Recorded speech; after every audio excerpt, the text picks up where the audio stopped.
இந்த செல்ஃப்ல இருந்து கிட்டத்தட்ட ஒரு 6 மாசம் கழிச்சு இந்த பேக் எடுக்கிறேன். கிட்டத்தட்ட நம்ம ஜம்மு காஷ்மீர் போனப்போ யூஸ் பண்ண பேக் இது. இப்போதான் பேக் பண்ணிட்டு இருக்கேன். இங்க பாருங்க, கிட்டத்தட்ட நம்ம ஒரு அடுத்த 1 வீக்குக்கு மேலே அங்கே தான் ஸ்டே பண்ண போகிறோம். ஒரு 6 மாதம் கழிச்சு இந்த பேக் எடுக்கிறேன். எப்போ நம்ம ஜனவரியில் போனோம் ஜம்மு காஷ்மீர், இப்போ அதை கழிச்சு நம்ம இப்போ தான் எடுக்கிறோம். அடுத்த லாங் ட்ரிப்பே இப்போ தான் நம்ம போகிறோம். அதுவும் இல்லாமல் ஹைதராபாத்தில் அடிக்கடி மழை பெஞ்சிட்டே இருக்குது. ஸோ நம்ம ஸ்வெட்டருமே எடுத்தாச்சு. 360 பவர் பேங்க் இருக்குது, மைக் இருக்குது, நம்ம டைரி கண்டென்ட் எழுதுறதுக்கு, அப்புறம் ஃபேஸ் வாஷு, அப்புறம் எல்லாமே இருக்குது.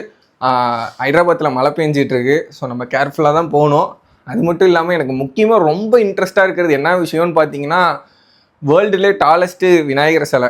அதை தான் நம்ம பார்க்க போகிறோம். 69 அடி அதை தான் பார்க்க போகிறோம். அதுக்கு ரொம்பவே சந்தோஷமாக இருக்குது. அது இல்லாமல் ரொம்ப இன்ட்ரெஸ்ட்டாகவும் இருக்குது. ஒரு வழியாக இந்த பேக் ஃபுல்லாக பேக் பண்ணி முடிச்சாச்சு. அர்ஜென்ட்டில் தான் பேக் பண்ணேன், இருந்தாலும் எல்லாத்தையும் பேக் பண்ணியிருப்பேன்னு நம்புகிறேன். பார்க்கலாம். ஸோ என்னோட சேர்ந்து நீங்களும் ஹைதராபாத்தை சுற்றி பார்க்க போகிறீங்க. அதுக்காக இப்போயும் உங்கள் டைனோஷோ ஃபாலோ பண்ணி வச்சுக்கோங்க.